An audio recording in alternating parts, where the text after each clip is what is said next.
1 month later, Anakin was in his and Padme's hovel meditating while Leia was in his lap. Leia was staring up at him curiously while sucking on her little fist. Anakin enjoyed meditating with one of the twins with him. Their presences were just as soothing as their mother's. Since Padme couldn't just stop and sit in the room while he meditated, he just took one of the twins with him.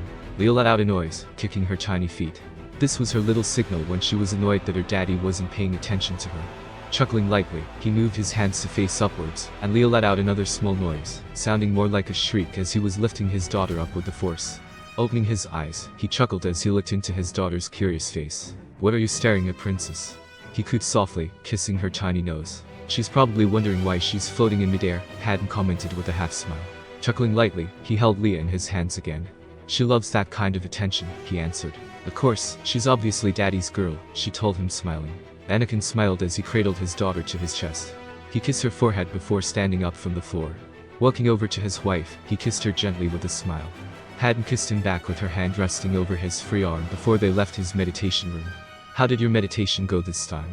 she asked. "The force feels somewhat calm."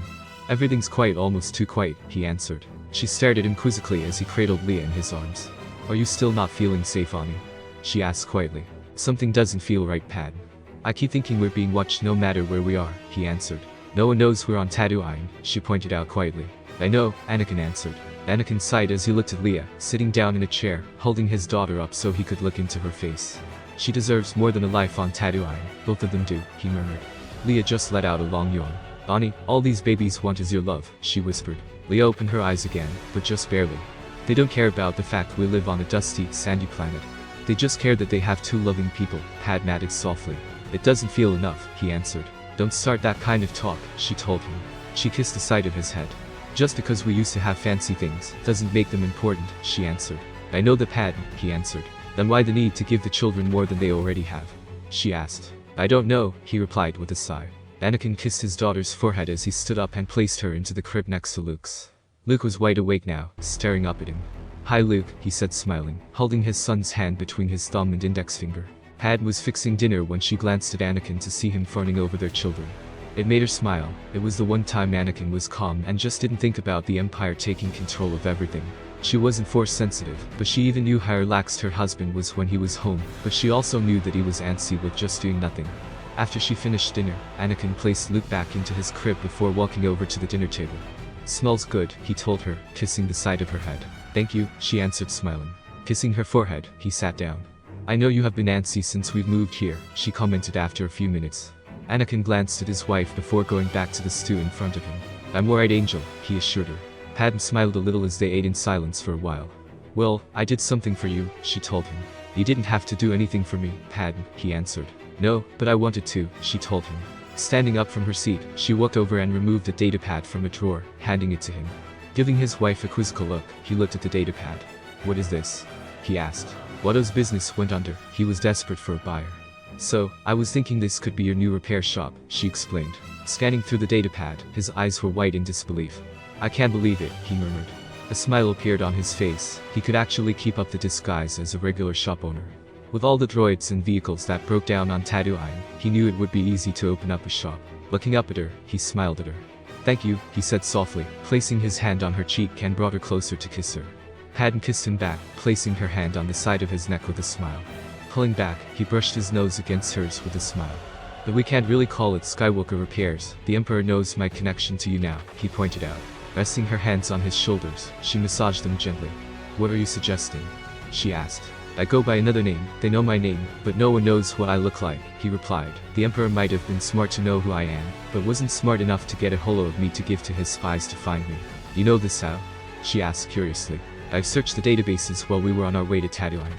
Anakin Skywalker has been labeled a traitor to the Republic, and I have a huge bounty on my head for it," he replied. "Because you're married to me," she murmured. She rested her forehead against the side of his head, moving her hand over his arm.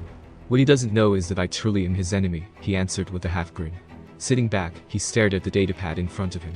"It also says Justice has a bounty on his head, but he wants to be caught alive," he added. "Alive? You would think Palpatine would want Justice dead," she commented as she sat beside him. "You would think so. Except, Bastila, and I know it's because he wants to be on his side. If he has Justice on his side, he would be unstoppable," Anakin replied simply.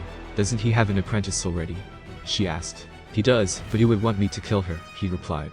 Pad let out a deep breath, pressing her hand against her forehead. "It'll never happen, my love," he assured her softly. Smiling a little, she rested her head on his shoulder. "I will never join the dark side. I'll never join him and put our family in danger," he whispered. "I believe you," she answered. Anakin kissed the top of her head, hugging her close. Over the next month, Anakin and Pad were preparing the shop's reopening with the name Star Appears. The couple would be known as Ani and Ami Starkiller, a couple who were new parents who came to Tatooine in hopes of work after their crops on Dantooine failed. While Pad was fixing up one of the shelves, she had Luke strapped to her chest, and the infant was fast asleep with his thumb in his mouth. Smiling softly, she kissed the top of his head while humming softly. "Everything is just about set," Anakin informed his wife as he walked out of the back with Leia strapped to his chest. Unlike her twin, Leia was wide awake and looking around, or at least attempting to. Chuckling lightly, he stroked his daughter's dark curls. "Yay, everything looks really great, Ani," she answered as she swayed back and forth with Luke in her arms. Smiling a little at his wife, Anakin reached out with the force and helped his wife with the shelf she was struggling with. "Ani, don't," she scolded. "There's no one here," he answered, chuckling. Leia let out a gurgle as she wriggled around, making his father chuckle lightly. "Leia seems to be enjoying herself," he commented. "Of course she does, she has your personality that way," Padme answered with a half-grin. Giving his wife a wink, Anakin went to the back to check on the parts they had back there, while Padme finished cleaning everything in the front. "I don't know about you, Luke, but I have a feeling your daddy and sister are going to cause a lot of problems," she told her sleepy son. Luke just let out a little noise as an answer while his mother continued working. Unlike her usual extravagant clothes she was used to wearing, Padme had on a pair of worn brown boots, a tan dress with a pale purple undershirt, and her hair was pinned up in two buns at the base of her head with a braid that hung down to her waist. It was enough to make people believe that she wasn't a rich former senator of Naboo. While the young woman was fixing up the racks, Luke woke up and began whimpering softly. "What is it, sweetheart?" she cooed softly, looking at her now fussy son. Before she could try to find out what was going on with her child, she saw two crooked-looking people enter the shop. "Yubashag Shiva. Not Daikato Admita," the Rodian demanded. "You slave girl. Where is your owner?" Padme stood there quite caught off guard that this Rodian would believe she was a slave, just because she was working in the front. "Kayasi Yubanaga," Anakin demanded as he walked around the back. "What do you want?"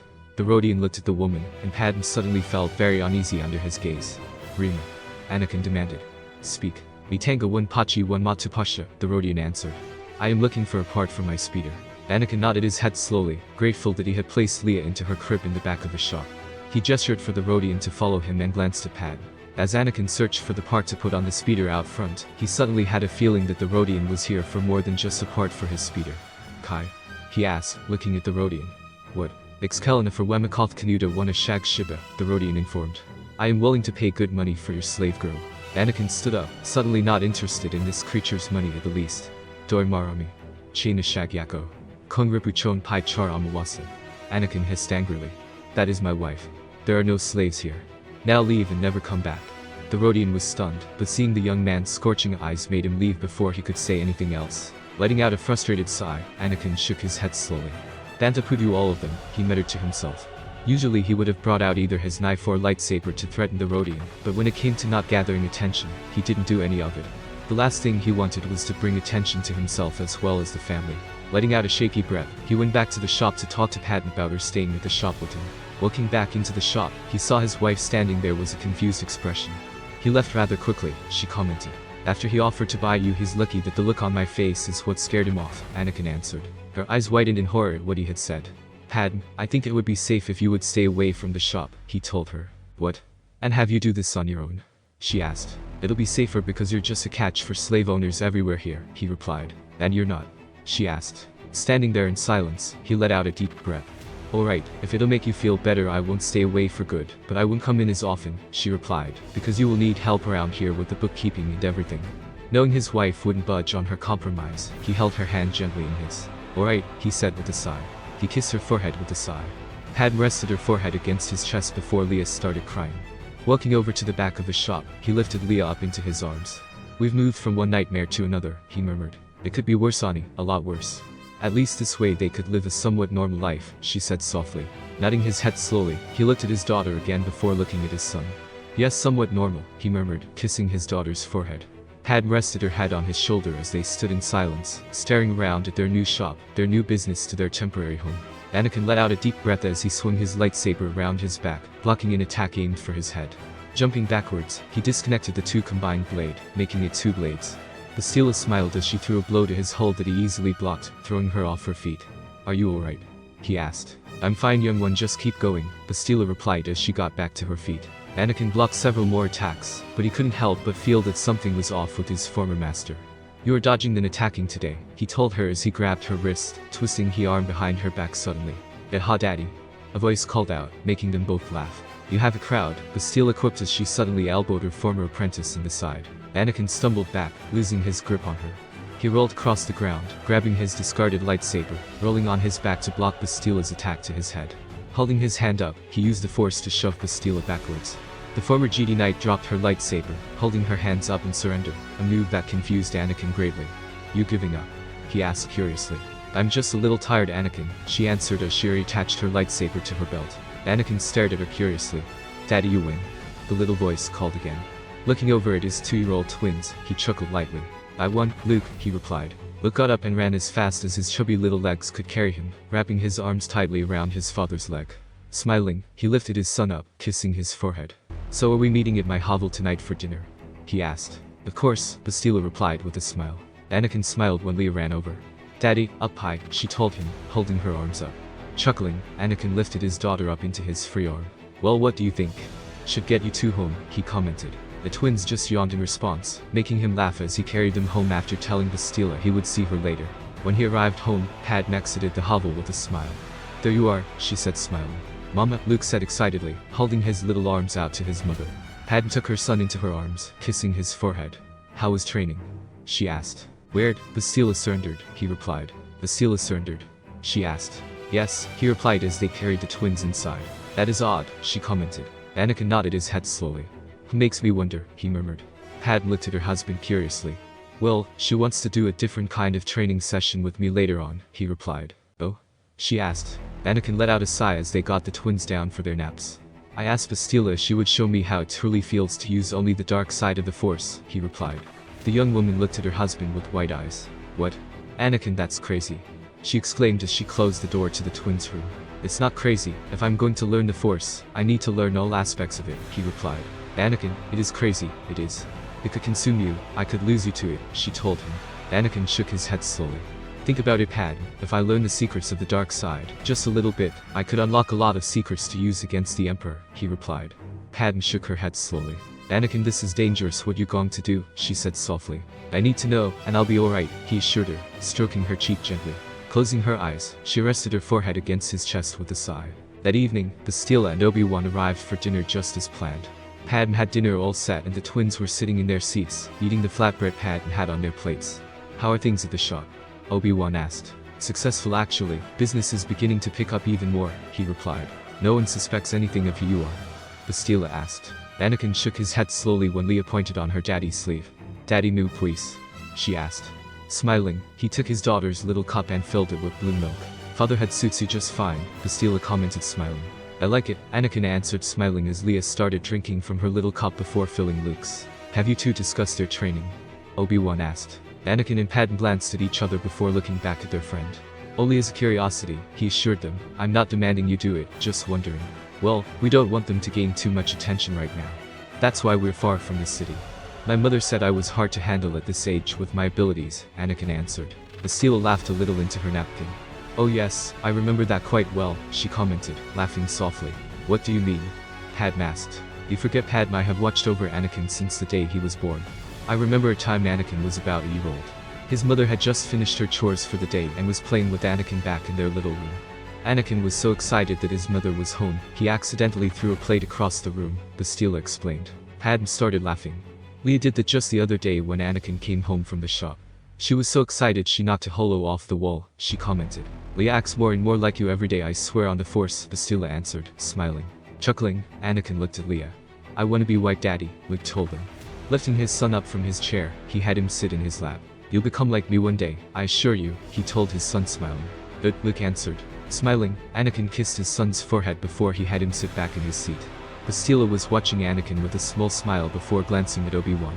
Obi-Wan smiled gently, resting his hand over hers. Something is on your mind, Bastila. I can sense it, Anakin commented. You're becoming more observant, Bastila answered. She looked at the couple in front of her. Actually, Obi-Wan and I do have something to say, she told them smiling. She gripped her husband's hand with a sigh. "We're expecting," she told them. "That's wonderful," Padme said immediately with a huge smile on her face, "and I knew it too, you had that glow." Standing up, she embraced her longtime friend with a smile. Anakin shook Obi-Wan's hand with a smile. "Congratulations, Obi-Wan," he told his friend. "Thank you," Obi-Wan answered. "It'll be quite interesting speaking. I haven't had much practice." Anakin laughed a little. "Trust me, my friend, you'll know what to do," he assured him. Obi-Wan nodded with a small grin before looking over at Bastila. "Daddy, I done," Luke announced. Looking at his son, he saw that his plate was empty. "Very good, Luke," he commented, smiling. Luke just beamed happily, but then he stood up in his chair and held his arms out for his father to be picked up. Smiling, Anakin lifted his son up into his arms, kissing his forehead softly. After the twins were put down to bed, Anakin was standing outside to check to see if there were any Tusken Raiders around. Bastila walked outside, standing beside her former apprentice. "You seem deep in thought, my friend," she commented. Anakin let out a sigh. "I'm just thinking on what you'll be teaching me with the dark side," he replied. Bastila stood beside him. "Anakin, you need to keep your mind open, and keep to your true self, no matter how tempted you are to just continue using the dark side," she explained. "Is it that hard to fight?" Anakin asked. "It can be, young one." "It can be," Bastila replied with a sigh. Bastila looked over at him with a serious expression on her face. "Anakin, if you are to learn the dark side, you have to be mentally ready for everything I will be showing you," she explained. "You make it sound like I'm going to be put in a torture chamber," he answered. "It can feel like it, Anakin. With what I will be showing you, you have to be fully prepared for what you might and will see," she told him.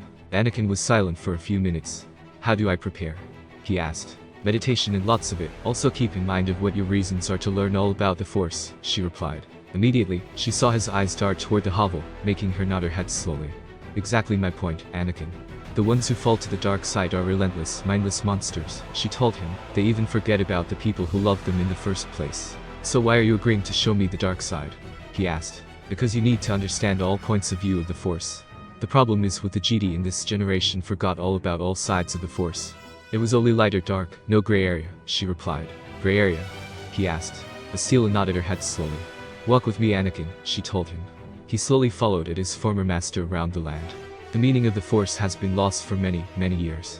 Even during my time, the meaning of the Force was becoming lost," she explained. "So how is it that you know so much about it?"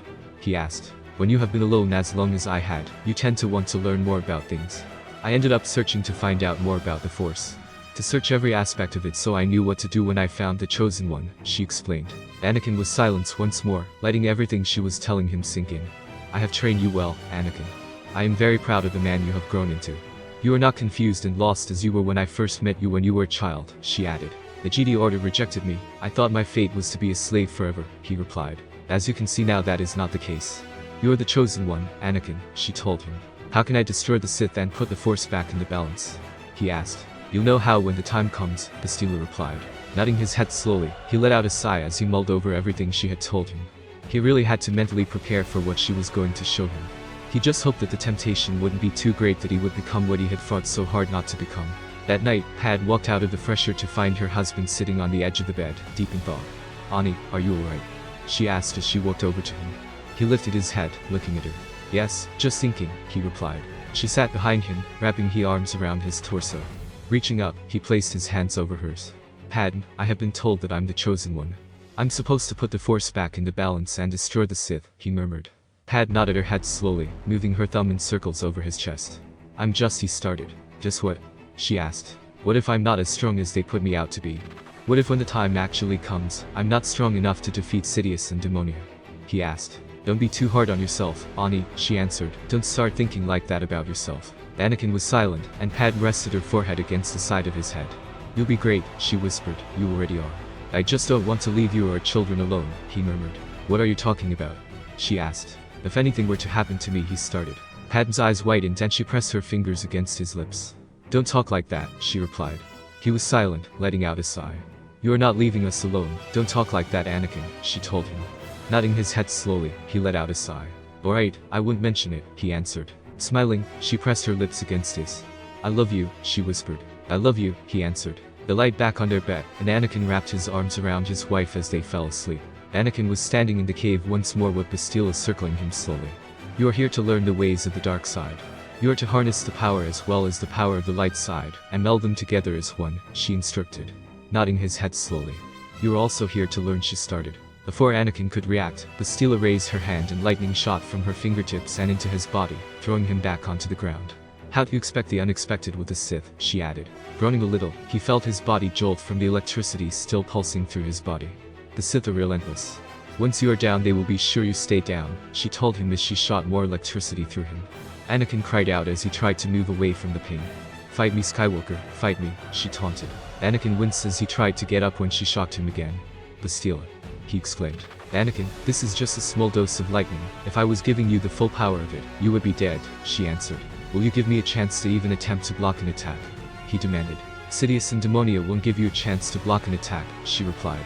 She threw another series of bolts at him, but Anakin rolled out of the way in time. A Sith isn't like anything you fought before, Anakin, she told him. She held her hand up and lightning went straight for him. This time, Anakin held his hands up in attempt to block the attack. Now, you have this, she said with a grin. Anakin fought against letting the lightning hit him when his throat suddenly constricted. A Sith will wait until you are distracted for the kill, she told him. Anakin coughed as he backed up a little. You have to keep your mind open, expect the unexpected, she told him. She let him go and the young man held his throat. The Sith will do more than temptation to bring you to the dark side, they will use torture, she told him. Trying to catch his breath, Anakin lifted his head when she was suddenly in front of him. They will attack where it hurts you most, she told him. Before Anakin could react, she pressed her hand against his forehead. They will show you what you fear the most, she told him. Suddenly, he heard the twins screaming for him to help them, followed by Padme and Shmai's screams of pain. The sounds were echoing in his head. Anakin struggled against her power. Stop, he snapped. Fight against it, Anakin, she snapped. The screams became louder. Sidious and Demonia will only laugh when they hit your weak spot. You can't let your family become your weakness but your strength, she told him. Anakin struggled against the power pulsing through his head. Don't let the power of the dark side control you, you must control it, she instructed. She could feel him struggling against the control she had over him. Defend yourself against what you are seeing, she told him. Anakin closed his eyes as he tried to concentrate over the screams in his head. I'll bring you back, Padme's voice suddenly broke through the screaming. You're strong enough, Shmai's words echoed through his head. He suddenly saw the smiling faces of his children, which made him fight harder against the torture Bastila was trying to do to him. Letting out a shout, he held his hands up and threw Bastila backwards. Moving quickly, she was able to land on her feet, so she wouldn't land on her front. Calm yourself, Anakin, she told him when she saw him shaking. Collapsing to his knees, he was breathing heavily to catch his breath. Walking over, she rested her hand on his shoulder. You have done well today, she told him. Smiling, they finished the training for the day before Anakin went to meditate to regain his strength. Back at the Skywalker hovel, Padme was humming to herself as she was making a small snack for the twins. Hearing giggling, she walked over to see what they were doing when she found the twins sitting across from each other with their hands up. Their toys were floating between them, making them laugh at the little game they were playing together. Hi you two, she said with a smile. The twins looked up and the toys dropped to the floor. Hi Mama, they said in unison. Mama has a snack for you, she stated as she wiped her hands on the rag she had. Eh? The twins exclaimed as they got up and ran to the kitchen. No running, she called out as she followed them out of the playroom. Shaking her head slowly, she went to join them in the kitchen when she heard footsteps coming down the stone steps. Looking over, she was surprised to see her husband entering their home. Anakin, you're home early, she said with a pleasant smile. Yeah, finished training early, he replied, wincing a little. Are you alright? She asked. Yes, as I said this training is harsher than usual training, he replied. Here, how about I take a look to see how badly hurt you are before you see the twins?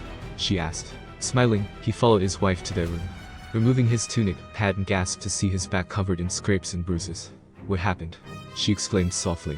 They're from the training, he answered. Getting up, Padme went into the fresh air and came back out with some Bacta to take care of the cuts on his back. Is this how it's going to be? Coming home beaten up every day? She asked. Until I can harness the power, yes, he replied, letting out a sigh. I don't like this, Anakin, she told him. Anakin let out a sigh. I know, but I'll be alright. I've come home with worse, he pointed out. Don't remind me, she muttered lightly, recalling of all the times during the Clone Wars he'd returned home with scars from a battle. Even now most of the scars were thin white lines. Sometimes he would be attacked when he wasn't in full armor, the only time his enemies jumped him during the war. This is different, Anakin. This is training. I don't recall your training when you were younger being this dangerous, she answered. The dark side of the Force is dangerous, Padme. She's shown me of what will happen if I try to fight Sidious and Demonia now. I'd be easily defeated, he told her.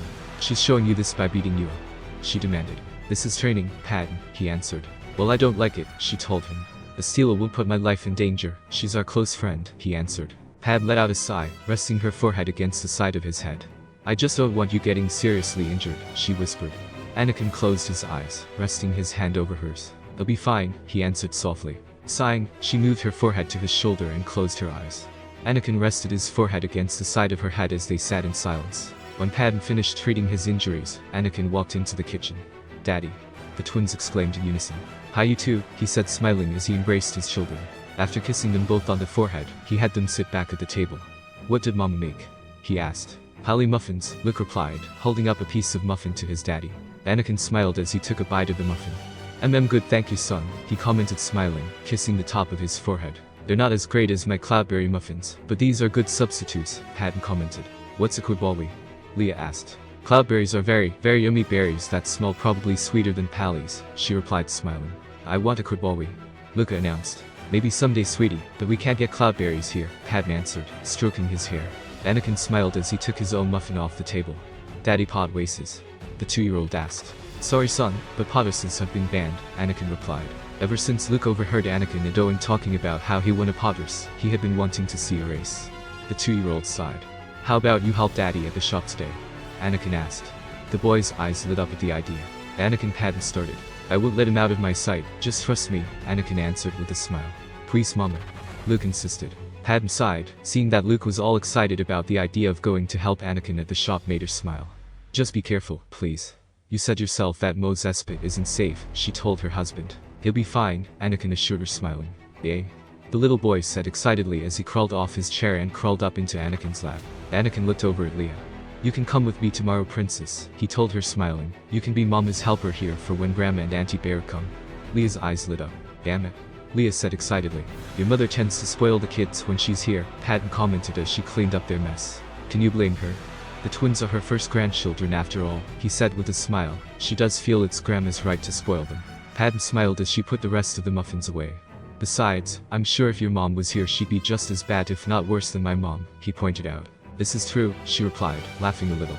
Daddy Luke murmured, pulling on his father's hand to get him to leave. "I'm being summoned," he told his wife chuckling. Padme smiled as she walked over to them. "Well, please watch out for our son. He's 2 and has a really, really short attention span," she told him. "I'll keep an eye on him," he replied. Leaning forward, he pressed his lips against hers with a smile. "Yuck," the twins exclaimed in disgust. "Yuck," Anakin asked, chuckling as he lifted Luke up and smothered his son in kisses, making the boy giggle up a storm. Chuckling, he walked over to Leia, lifting her up in his free arm, and started smothering her in kisses as well, while Padme was laughing at the scene in front of her. "Dop daddy dop," Leia giggled. "Alright, love you Princess," he told his daughter, setting her back in her seat. "Love you daddy," Leia answered. Padme kissed her son's cheek with a smile. "Love you pilot," she told her son smiling. "Love you mama," Luke answered. The twins waved at each other as Anakin and Luke left the hovel. When they arrived at the shop, Anakin was opening things up while Luke was sitting on the counter playing with the toy ship that Anakin kept there to keep his son entertained while he was working. "Daddy look," Luke said smiling. Anakin looked over to see his son making the ship hover in the air. "Look, don't do that here son," Anakin answered, quickly taking the fighter from the air. Luke pouted. "Why?" he asked, staring at his father quizzically. The little boy wasn't used to his father telling him he couldn't play with his toys that way. "You can't play that game while daddy's at work. You can only play that at home," Anakin told his son. "Why?" Luke asked. Anakin let out a sigh. He wasn't about to tell his 2-year-old that the Emperor had bounty hunters out searching for any living Jedi. "Daddy says so, that's why. Don't do it in Daddy's shop," he instructed. But Luke said with a sigh as he just made the ship fly around with his hands. Anakin kissed the top of his head and went back to getting things ready for any customer that would come in. Before he could react, Luke was suddenly attached to his leg. "What's wrong, Luke?" he asked. "What does someone have to do to get some business around here?" A voice barked from the front. Anakin stroked his son's hair as they both walked to the front of the shop, the 2-year-old gripping his father's pant leg. "What do you want?" Anakin asked, showing the man the same lack of respect. It was obvious he was a pilot, and his face was deformed from what was probably a blaster blast to his face. It was no wonder Luke was terrified. "I need a part," the pilot snapped. Anakin stared at him as he slammed down a stack of credits. "We only accept real money here, no credits. Credits are no good here on Tatooine," he informed. The pilot muttered a few curses under his breath. "Keep in mind there's a child present, so would you mind showing some sort of respect?" he asked. The pilot glared, but then Anakin watched as his eyes went to the boy attached to his leg. Touching his son's hair, he looked down at him. "Jori-kun in Uwasa," Anakin instructed. "Son, go to the back." Luke looked at his father before doing as he said. "I would appreciate it if you wouldn't keep such a close eye on my son." "If you are here to do business, sir, then please, do business," he told the pilot. "Fine with me," the pilot answered. "What part do you need?" Anakin asked. "The part for a freighter at 1300, the pilot replied. Anakin's jaw locked at the type, making him breathe a little heavier. As he searched his mind, he could suddenly hear the pilot's thoughts. Blonde-haired, blue-eyed boy. I have a customer waiting for a slave like that, the pilot thought. The young man cleared his throat, keeping himself from killing the pilot then and there. I'll see what I can do, he said through his teeth. He couldn't stand the fact that even though pottersing is banned, but yet slavery seemed to be going strong. He looked towards the back of the store. Luke, Omiyako, Anakin called out. Luke, come here. Luke ran out of the back and followed his father to the junkyard. Stay by me, Luke, don't even look at that man, he told his son. He's scary, Luke said softly. I know he is, Anakin replied. How come he staws? Luke asked. Anakin squatted down in front of his son. Luke, if anyone watches you like that, you come get me alright. That's a bad man, he told his son softly. Bad man? Luke asked. Anakin nodded his head slowly. You stay right here by me while he's here, he told his son. Ade, Luke replied. Anakin sighed as he lifted his son up, having him sit on his side. Luke wrapped his arms around his father's neck as they went back into the shop with the part that the pilot was searching for. The rest of the day went a little easier. Anakin was fixing the speeder while Luke was sitting beside him with his father's tools surrounding him. Hey Luke, about giving me the hydrospanner? He asked. Luke looked at all the tools in front of him. He then picked up a thin tool. This one? He asked. Anakin smiled. Yep, that's it, he replied, taking the tool from him. You're learning. Luke beamed, happy that he got it right. Anakin smiled at his son, messing up his hair. You're a fast learner, son, one day you'll become like me, he commented. Luke grinned happily at his father. I want to be just like your daddy, Luke answered, hugging him. Anakin kissed his son's forehead with a smile. We'll be a great team one day, Luke, he told his grinning son. Luke smiled as he stood up and sat in his father's lap. Smiling, Anakin put his tool down, wrapping his arms around his son. Daddy, how come thee are bad people? Luke asked. Sighing, Anakin rested his forehead against the top of his head. I don't know, son, a lot of lost people in the world. They're taught the wrong things, he replied. Why? Luke asked. Sometimes, Luke, there are things that we don't understand, things that can't be explained, he replied. Luke rested his head on his father's arm. But I promise I will never, ever let anything happen to you, your mama, or Leia, he told him softly. I love your daddy, Luke answered. Anakin kissed his son's temple. I love you, Luke, very, very much, he whispered. One thing was for sure, he had to stop the slave smugglers. This was the second time a smuggler had their eye on someone in his family, and it was time to get to the bottom of who was part of the slavery ring, and to defeat it once and for all. That next night Anakin was still fuming over the slave smuggler that had been staring at his son, remembering his second mission all over again. Walking into the twins' bedroom, Padme saw Anakin standing in the middle of the room watching the children sleep. His blue eyes were almost seen darker, and his face showed nothing but seriousness and thought. Ani, what are you thinking about? She asked softly as she stood behind her husband, wrapping her arms around his waist. I'm thinking about my second mission, besides destroying the Sith, he told her. Letting out a sigh, he left the twins' room, walking over to his and Padme's room. Ani, what are you doing? She asked. I'm going to get started on my second mission, now, he replied. Walking over to the chest at the end of the bed, he pulled out his armor. Padme's eyes widened when she saw him start to dress in his justice armor. What do you plan on doing? Kill every slave smuggler you see? She asked. No, just interrogate one, he replied. Seeing that he was serious about starting his war against slavery, she walked over and grabbed his shoulder armor from him. Here, she murmured as she helped him put it on. Anakin smiled a little as she helped him. Before he could grab his mask, Padme picked it up. Please be careful, you don't know how many others are at this hangar, she told him softly. It's nothing I can't handle, he replied. Seeing that she was extremely upset over what happened and what would be happening, he pulled her close to him. This has to stop. All of it, he said softly. I know, she answered. Leaning forward, he pressed his lips against hers. I love you, he whispered. I love you, she answered. Stepping back, she handed him his mask, and Anakin placed it over his head. Making sure he had everything, he left the hovel after hugging Padme once more. Following him up the stairs, she watched as he walked over to his speeder. I'll be back soon, he told her as he climbed onto his speeder bike. She watched as he started the bike up and sped off into the distance. Arriving at Mos Espa, Anakin dismounted his speeder and walked over to the hangar. Looking around, he quietly snuck inside. He heard whispering and saw several slave smugglers talking quietly amongst themselves. These girls will give us a pretty credit, one slave smuggler commented as he touched a captured girl's cheek. Anakin felt his stomach roll when he saw a group of young women and children huddled together and tied together. What made his stomach roll even more was the lustful glances these smugglers were giving a few of the terrified girls. Pulling out his blaster, he looked for the power generator. Once he found it, he took aim and fired, the entire hangar going dark. The girls and children let out terrified screams, and Anakin made his way over to them, using the force to shove a few of the smugglers back. Whipping out his vibroblade, he cut the ropes that tied them. Go. he told them. Just as the backup generator kicked on, the would-be slaves escaped their captors. After them, the lead smuggler called out. Anakin easily lifted his hand and closed the doors and locked them so they couldn't escape. One smuggler held his blaster up, and Anakin lifted his hand, absorbing each blast aimed at him. Holding up his other hand, he ripped the blaster from his hand and threw the blaster against the wall. "Justice!" the lead smuggler exclaimed, his eyes wide in horror. Anakin smiled behind his mask as the 3 other smugglers charged at him. Grabbing one smuggler, he threw him against the wall, knocking him unconscious while he reached out with the force and lifted the second one off his feet, throwing him across the room. The third one pulled out a vibroblade, aiming straight for Anakin's heart. The vigilante couldn't help but grin when the blade didn't even penetrate his armor. He grabbed his wrist and easily snapped the bones before letting him fall to the ground in pain. Lifting his head, he looked over at the smuggler that was in his shop. "You," he called, walking over to him. "I've done nothing wrong," the man exclaimed fearfully. "No? You kidnapped young women and children in intent for slavery. Something everyone in this galaxy knows I have declared war against," he snapped, throwing the smuggler to the ground. The smuggler tried to escape when Anakin reached out into the force, pinning him to the ground. "So I have a few questions for you," Anakin informed calmly as he walked over to the man. "I don't know anything," the man called out. "What an answer for a question you haven't even heard yet," Anakin commented. The man was panicking over what this man could possibly want. "Who do you work for?" Anakin asked. "No one," the smuggler replied. "Really? You're capturing all these girls and children for no reason at all?" Anakin asked. The smuggler was trembling in fear. "Who are you working for?" he asked again. "No one," the man cried out again. "I'm getting really tired of this game," Anakin said with a sigh. The man gagged as Anakin grabbed him by his throat. "Who are you working for?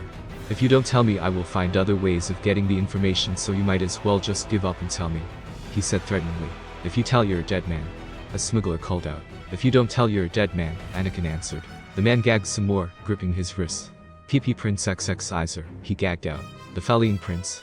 Anakin asked. "Why yes," the man gagged out. Anakin threw him down on the dirty ground, and the man held his throat, coughing and gagging. "You may go, but give your prince a message. Tell him justice is coming," he told them before he left the hangar. When Anakin returned home, he found his wife sitting in the den with the datapad in her lap. Walking over, he took the datapad from her hand and placed it on the table.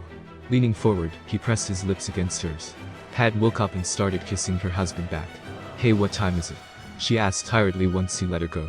"It's late," he said softly. Pad let out a tired sigh. "Did you get the information you needed?" she asked, waking up. "Yes, I did," he replied. He walked into their bedroom to remove his armor. "What did you find out?" she asked.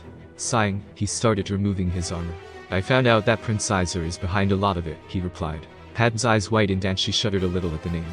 She recalled seeing Iser once on Coruscant.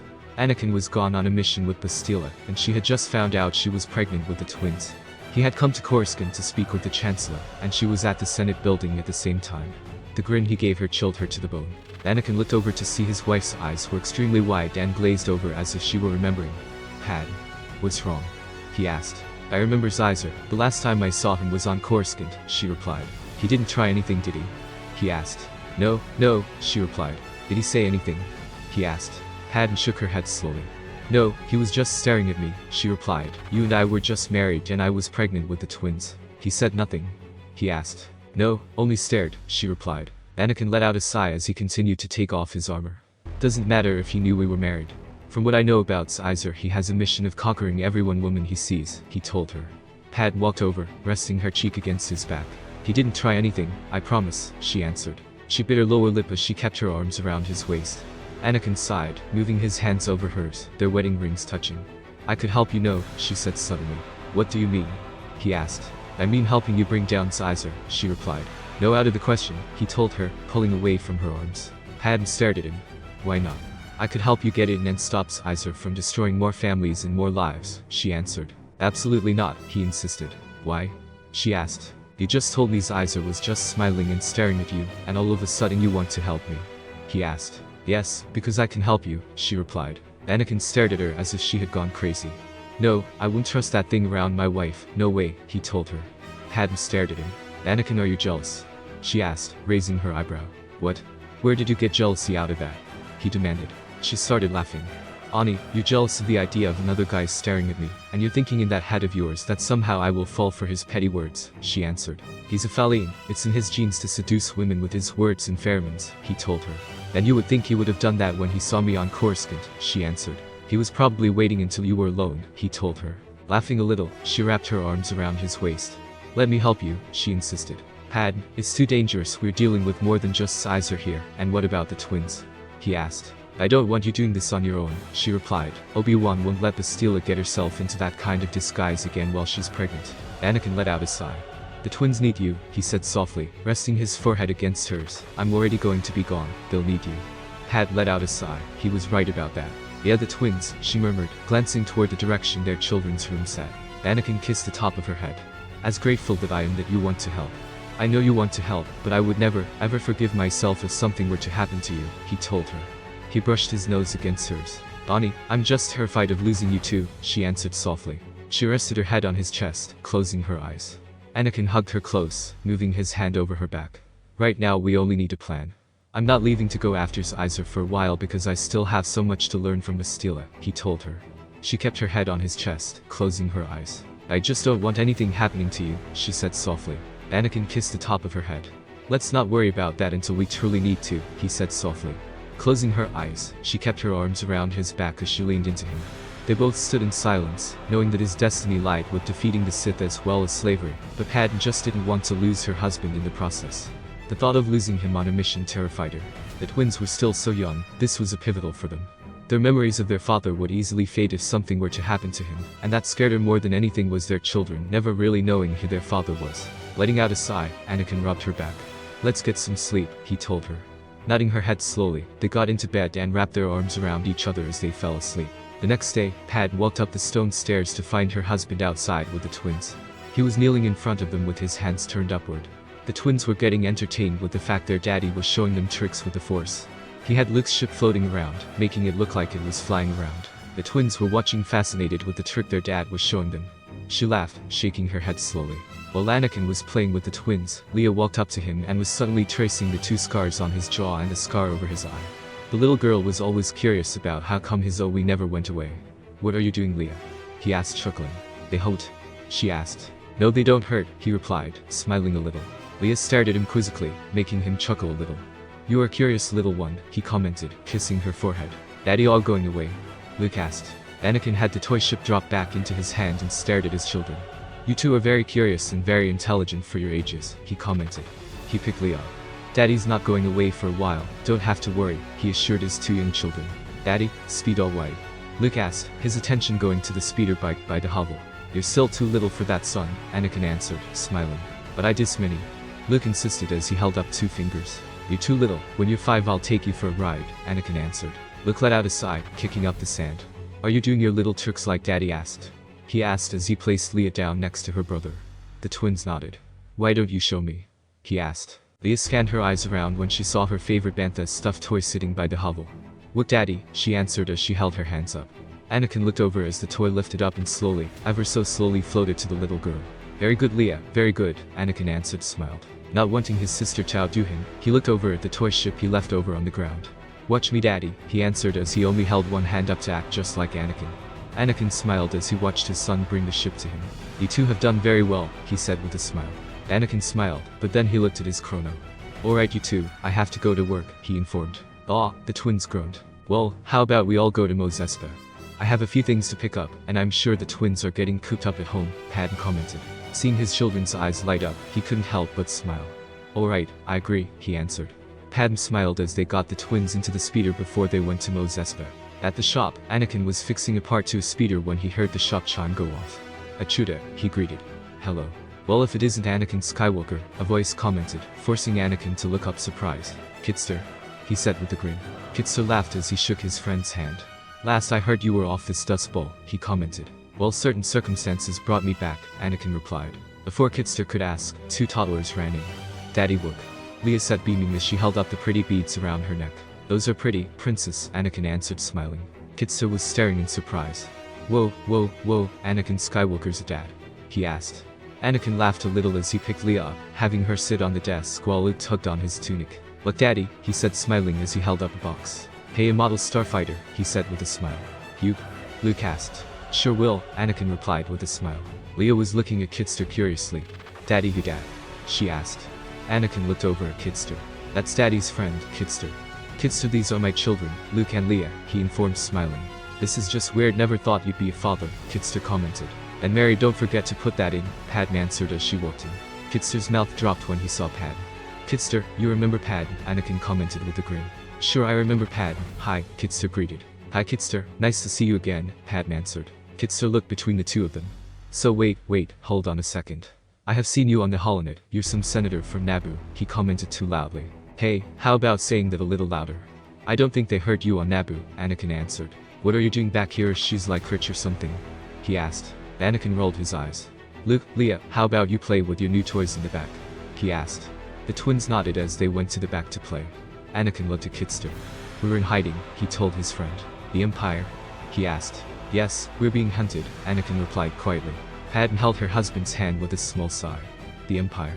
Kitster asked. Yes, Anakin replied. Oh right, I heard that the senator has a huge bounty on her head, he commented. Not just Padme, I do too, Anakin replied. Kitster looked at him curiously. Why you? He asked. Anakin let out a sigh as he let his wife's hand go and rubbed the back of his neck. I have a bounty on my head because I married her, Anakin replied. Padme looked at her husband with a sigh, lowering her eyes to the ground a little. Anakin rubbed her arm gently with a comforting smile. So for safety, we have been hiding on Tatooine for the last 2 years. This is Star Repairs and I go by the name Ani here, and Padme goes by Ami, so that way we can at least keep a little bit hidden, Anakin explained. What have you two done that made you become enemies of the Empire? Kitster asked as he sat down. I have been hunted since I was queen. Anakin's life became a target when his connection to me was revealed, and the Emperor found out he's my husband, she explained. Anakin let out a sigh as he tapped his fingers on the counter. So wait, where have you been all these years then? Last I heard you were on Coruscant training to become a Jedi, Kitster commented. That didn't happen. The Order rejected me, he replied. Kitster's eyes widened. What? They rejected you? He asked in disbelief. Yep, apparently I was too old, he replied. So where have you been all these years then? Kitster asked. I've been on Naboo, creating a life for Padme and me until the Empire took over, he replied. What did you do on Naboo then? Kitster asked. Same as I did here, I opened up a repair shop, Anakin replied. Padme rested her hand on her husband's with a smile. The shop became very popular, she replied. They had recited this story many times whenever they met someone they had met on Coruscant before Emperor took over. Well, Anakin can fix anything, only kid I knew who could rebuild a Potterser, Kitster commented. And win the race, Anakin answered with a grin. Daddy the best pilot Evo.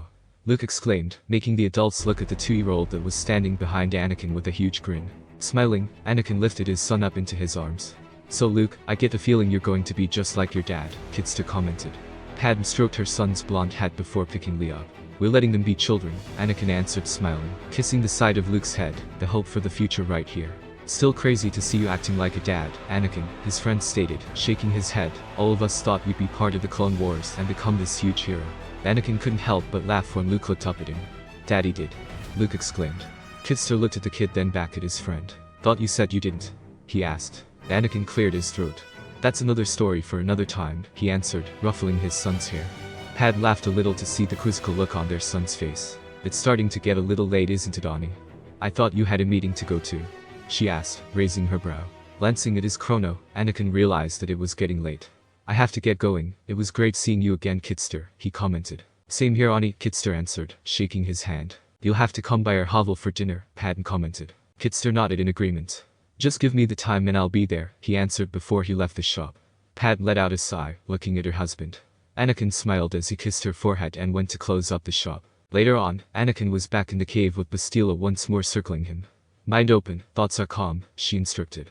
Taking in a deep breath, he closed his eyes as he cleared his mind. The quieter the mind, the harder it would be for the Sith to sense your weakness, she stated firmly. I understand, he answered. Bastila grinned slightly. Do you now? She asked as she lifted her hand, firing force lightning at him. Anakin opened his eyes, holding up his hands to block the attack aimed at him. Bastila grinned as she continued sending more power at him, glad to see that he had been heeding her words when it came to fighting with the dark side. Now, Anakin, enough fighting against the dark side, she told him. If you are to learn all the ways of the Force, you must learn the ways of the dark side as well. How? He asked as she stopped her attack against him. Bastila started circling him again once she stopped her attack. Anger and hatred do draw you into the dark side, that I believe is the downside to a Force-sensitive being, she explained, but you just have to learn control, so you don't immerse yourself in it. Is the dark side stronger? Anakin asked. No, the Jedi here will say no, but speaking of the dark side is as if you are telling them a horrible ghost story, she replied. I don't understand then, Bastila, why were the Jedi so afraid of me? I remember Yoda saying my future was clouded, he told her. Yoda only sees what he wants to see, Bastila replied. Anakin stared at her quizzically. Was my future clouded when you looked into it, Bastila? He asked. Bastila was silent as she stood in front of him. No, Anakin, your future was crystal clear to me, she replied. Suddenly, Anakin saw her eyes glaze over a little. Bastila, are you alright? He asked, snapping her out of her daze. Yes, she replied. What did you see in my future when you looked into it? He asked. Shaking her head slowly, she clasped her arms behind her back. That's for another time, when I know you are ready to see what I had seen, she replied. Silent, he nodded his head slowly. Now next lesson, she told him. Before he could react, he felt his larynx constrict. You need to concentrate in order to block this, she told him. Anakin closed his eyes tight as he grasped at his throat, coughing a little from the restricted airway. Closing his eyes, Anakin concentrated when Padme and the twins' faces appeared in his mind. Slowly, ever so slowly, Bastila could feel Anakin gaining control of the situation. Her grip round his throat was lessening as he fought against her hold. Anakin lifted his eyes to her as he jumped to his feet and held out his hand, knocking Bastila backwards. Bastila was able to gain her footing, landing right back on her feet. Very good, Anakin, very good, she told him smiling. Are you hurt? He asked. Don't worry about me, she replied with a grin. I know every trick in the book. She crossed her arms over her chest. Now Anakin, our next lesson, you need to start opening your feelings, not just what is right, but true feelings. You want to use both the light and dark sides, to use all the powers in your reach, correct? She asked. Yes, he replied. Bastila nodded. First lesson next time, you need to start using your anger, but not hatred. Hatred is what makes one lose control of their abilities, but anger, you are human Anakin, you will be angry when it comes to your actual fight with the Sith or the slave traders, she explained. Anakin nodded his head slowly. But that's good for tonight, you have done well, she stated with a smile. Smiling back, Anakin followed her out of the cave to go back home. In the Kenobi hovel, Bastila was sitting down meditating when Obi-Wan walked in. How did it go with Anakin? He asked. It went well, she replied, opening her eyes. You didn't overdo it, did you? He asked, raising his brow. Obi-Wan, stop, I've been pregnant before I know what is too much, she replied, waving her hand in a dismissal manner. Rolling his eyes, he sat across from her. Bastila, I couldn't help but notice that you have been distracted during the last few days, he commented. Bastila opened her eyes, letting out a sigh. I am not looking forward to showing Anakin what I have seen if he had been part of the Order, she told him. He wants to know, he pointed out. I know, but I don't like that he wants to know so badly. He might be destroyed if he sees what I saw, she answered. It could make him stronger, Obi-Wan suggested softly. She was silent, lowering her head a little as she rested her hands over the small bump that had begun to form. He needs to know of what could happen if he ever loses control of the dark side, he added. I don't want to traumatize the boy either, she exclaimed. You always told me to give Anakin more credit than that, how about heeding your own advice? He suggested. Bastila was silent as she stared out the window of the window. Obi-Wan stood behind her, wrapping his arms around her waist. I hate what I saw, I can only imagine how he'll feel once he sees, she said quietly. He was only a baby when all the visions slowly started coming to my head, Obi-Wan. My first vision of what he would become happened when he was only a few days old. It nearly crushed me to see what an innocent child would turn into. But he isn't that way, his future changed, Obi-Wan pointed out. I know, Bastila answered with a sigh. The former Jedi was still dreading the moment when Anakin would see what he could have become, but she knew she had to show him. 3 months later, Bastila was standing in the cave waiting for Anakin to arrive. He had been thriving with his training and was now able to control the light and dark sides of the Force. He was keeping control, and it made her so proud to see the kind of person he was turning into. He was an incredible fighter as well as a loving husband and father. And the Jedi in this century said attachments would be a threat, she muttered to herself when she felt her unborn child kick against her hand. Looking up, she heard a speeder approach, and Anakin walked into the cave. So what are we doing to sharpen my skills? He asked with a half grin. Bastila smiled a little, letting out a sigh. Anakin, we're not going to train today, she replied. Suddenly, Anakin could feel confliction going on with Bastila. What's wrong? He asked. Bastila held up her hands, removing his weapons from his belt again. You don't need these today, she told him with a sigh. Anakin stared at her quizzically. Bastila, what's going on? He asked. Anakin, 3 months ago, you had asked me what I saw in your future, and I told you that you weren't ready, she replied, nodding his head slowly, indicating that he remembered that day well. Bastila let out a deep breath, swallowing hard at what she was about to do. You have to understand, my first vision I had of you, you were only 3 days old, she said softly. Was it that bad? He asked. It made me wonder why the Force was showing this to me at first, if an innocent baby that just barely begun to live his life was being condemned to a horrible life, she replied. She kept her hands over her stomach as her child started moving inside her, showing how restless it was with what feelings he or she was getting from his or her mother. Anakin, once I begin to show you, there's no going back, she stated firmly, wanting him to know the seriousness of this situation. I know, he answered. Are you sure about this? She asked. He started thinking about what she was telling him. She was right, there was no going back once he knew what his future would have been like if the Jedi accepted him into the Order. Taking a deep breath, he nodded his head slowly. Yes, I'm sure, he replied. Bastila nodded her head slowly as she closed her eyes, showing Anakin what she had seen.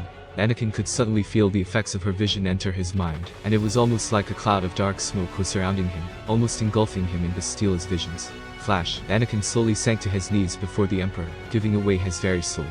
I pledge myself to your teachings, he stated. Good, good, Sidious said triumphantly as Anakin lowered his head before him. The Force is strong with you. A powerful Sith you will become. Henceforth you shall be known as Darth Vader. Thank you my master, Anakin now Vader answered. Rise, Sidious ordered. Flash, he saw himself raising his lightsaber to a group of Jedi youngling, his eyes turned from hope to complete horror. Help. Someone help us. The boy shouted. The younglings scattered all around the room, trying to find a way out, but the new Sith had jammed the doors, locking all the younglings inside with him.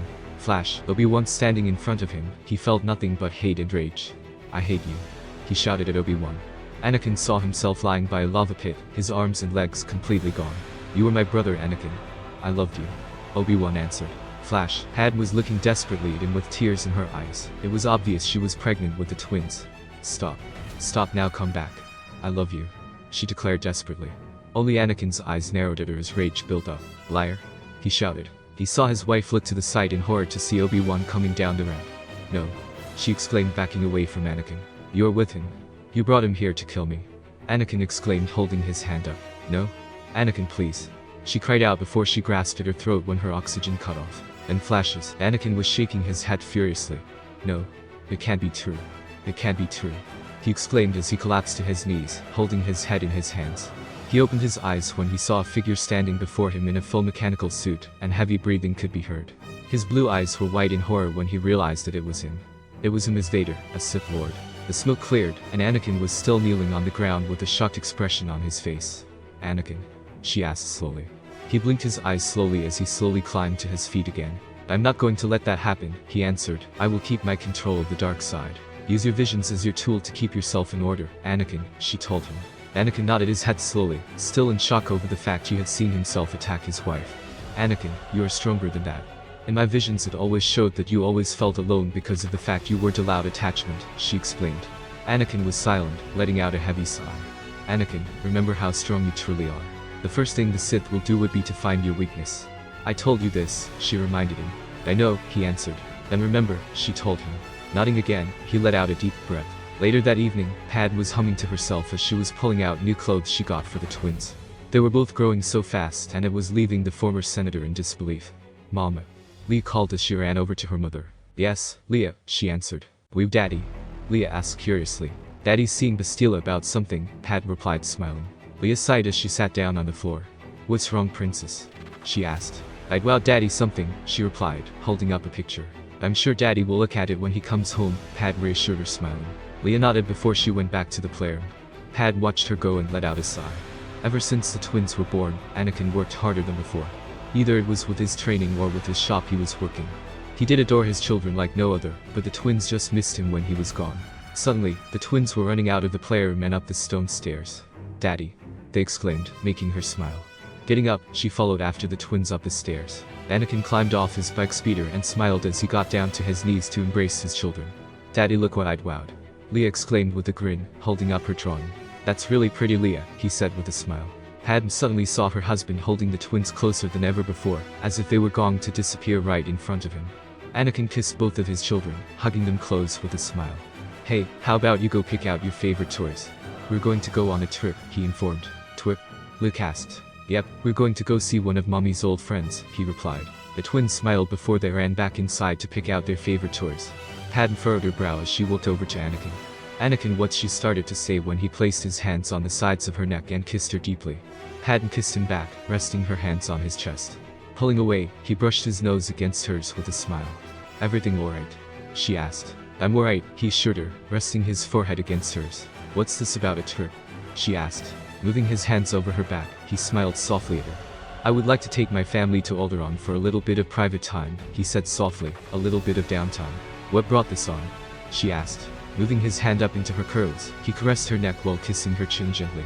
I realize that time will just fly by. I want to spend as much time as I can with you and our children, he said softly. Honor your wonderful husband and father, she answered. Anakin moved his hand over her arms. I want to be the best for you and our kids, he murmured. Ani, she said with a sigh. He kissed her gently, hugging her closer to him if it were possible. Padme kept her arms around his neck as she kissed him back. A few days later, the Skywalker family arrived on Alderaan. The Viceroy and his wife were there waiting to greet them. Senator Amidala, it is wonderful to see you again, Bail told her respectively. It's wonderful to see you again, Padme answered smiling. Bail smiled softly at her when he saw the twins standing between their parents. Beautiful children, Padme, Briha commented. Thank you, Padme answered. Luke looked up at his father. Daddy? He asked softly as he held arms up for him to pick him up. Anakin lifted his son up with a smile. Come with us, we'll get you settled in, Bail said with a smile as he led the family inside. Anakin smiled as Luke rested his head tiredly on his shoulder. Perfect timing, it's about their NAP time, Padme commented.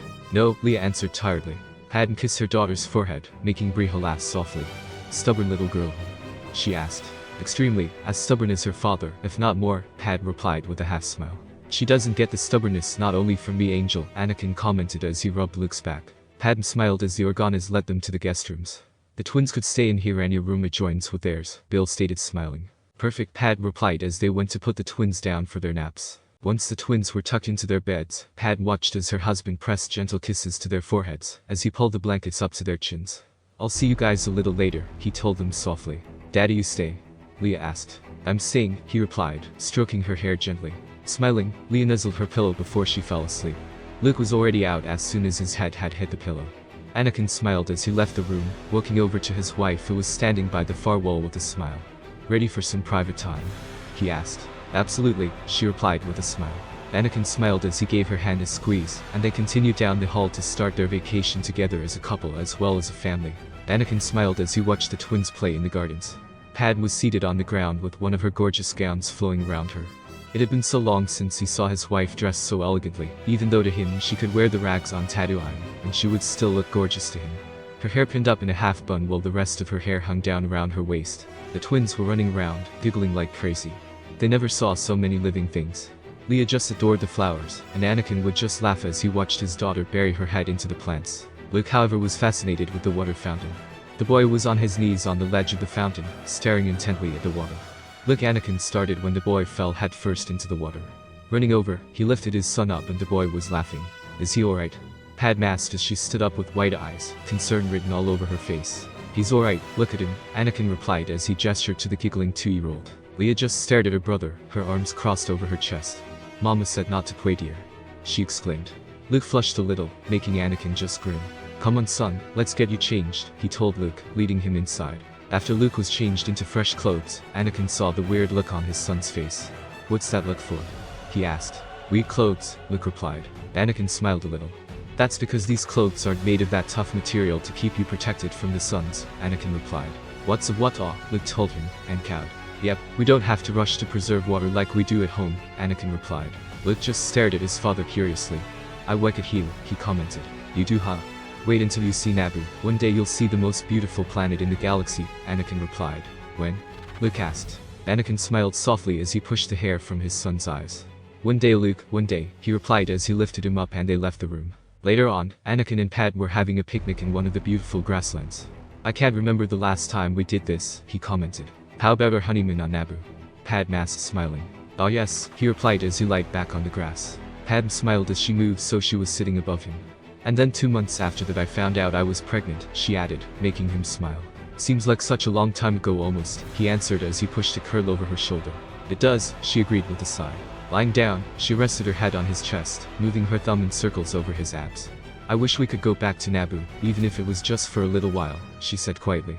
I know, I miss Naboo too, he answered softly. Is there a way we can go back? I mean just for a little while? She asked, hope evident in her voice. I don't know, Padme, it's too dangerous. I'm sure the Emperor has spies just waiting for you to return, he replied. Padme sighed sadly. I just miss my family. You know they haven't even seen Luke and Leia, she pointed out. I know you do, but I'm sure the Emperor is having them monitored waiting for you to go to them, he relied. Don't you think he would have your mother monitored as well? Padme asked. Anakin put his arm behind his head. I know he did, he replied. Did? She asked. Yes, the problem was though the Emperor had no idea where to start on trying to find what happened to my mother. I went to Watto's shop years ago after she married Klieg and destroyed any sort of record that she was a slave, he replied. Padme stared at him surprised. You destroyed all of her slave records. She asked. Hers and mine, it's like we were both given a clean slate in life, he replied. Padme then saw his eyes glaze over. Ani, what's wrong? She asked. I also saw something in her records that I haven't been able to talk to my mother about, he replied. What is it? She asked quietly. Anakin looked at her. It said in her records that my mom gave birth to 2 babies, 2 Padme, me and a daughter, he replied. Her eyes widened at what he was saying. Are you saying you have a sister out there? She asked. Yes, somewhere. I don't know where, it just said she gave birth to 2 babies, but no record of the second baby, he replied. He sat up. In fact, why didn't Bastila tell me either? Shouldn't she have felt both of our births that day? He asked. Ani, maybe you should ask Bastila that when we go home, she replied. Sighing, he stared up at the sky. For now, please relax, she told him softly. Yeah, I'll relax, he answered quietly. Padme sighed as he rubbed her back gently. I don't think I ever saw the twins so relaxed, so happy before, she commented, trying to divert his attention. Yeah, they're happy here, he agreed. Smiling, she nuzzled his chest. Anakin kissed her forehead with a smile while he started moving his hand over her side. Ani, don't, she told him, smiling a little bigger. Why not? He asked. That tickles, you know that, she replied, hitting his chest. Oh right, he murmured, stilling his hand. They were lying completely still for a while, but then Anakin started tickling side. No, stop, she exclaimed, laughing, trying to move away, but he just moved with her. Ani, stop, she exclaimed, laughing when she was lying on the ground and he was still tickling her. She was able to move out from under him with a laugh, trying her best to run from him without tripping. Gotcha, he announced as he grabbed her around the waist, swinging her around. Padme laughed when they were both back on the ground, and she hit his chest. They were both just having the greatest time before he grabbed her, pulled her to him, and they rolled 3 times across the ground, laughing like children. When they stopped, Padme was above him, straddling his sides, staring down at him. Anakin smiled up at her, caressing her cheek lovingly. You're so beautiful, he murmured. Smiling, she leaned forward and pressed her lips to his. Anakin gladly kissed her back, resting his hand on the back of her neck. Pulling back, they got up off the ground. I think we have a couple of children waiting for us at home, she commented after a few minutes. Are you wanting to end up romantic afternoon early? He asked, pulling her close again. Enjoying yourself? She asked. Immensely, he replied. Padme wrapped her arms around his neck with a smile. Are you sure you're not an angel? He asked, smiling, resting his forehead against hers. Smiling, she kept her eyes closed as she let out a sigh. I am grateful that the Order rejected me, because I don't think I could stand the thought of having to live a life without you, he added. You'll never have to wonder, she replied, smiling at him. Smiling back at her, he leaned forward and kissed her deeply. She kissed him back, smiling into their kiss as he lifted her up off the ground and swung her around in circles. Later on, back at the palace, Padme was walking down the hall with Luke on her hip. Luke was just talking to her in his toddler babble. Smiling, she kissed her son's forehead. She couldn't believe how much her children had grown. It seemed like yesterday she was holding her children in her arms as newborns. Now they were walking and talking. Looking over, she saw her husband in the gardens playing with Leia. She missed it when they were babies. Suddenly she felt the yearning for another child begin to set in. She smiled when she saw her husband sitting in front of Leia, making a flower float over to the 2-year-old who was beaming with joy. Anakin smiled as Leia plucked the flower from the air and took a sniff of it. You are just as pretty as Mama, he commented. Taking the flower from her, he placed it into her hair. Daddy, all going away? Leia asked. He furrowed his brow, but then let out a sigh. You were listening by Mama and Daddy's room again, weren't you? He asked. The little girl flushed and lowered her eyes to the ground. You're getting some of my bad habits, princess, he commented as he lifted her up and had her sit in his lap. Oh, Daddy? She asked, looking up at him. Sighing, he stroked his daughter's hair softly. Leia, Daddy has a job to do. He has to save other little boys and girls, so they don't get separated from their mommies and daddies, he explained softly. Why are people meanies? Leia asked. Anakin kissed her forehead softly. The innocent mind of a child, he thought.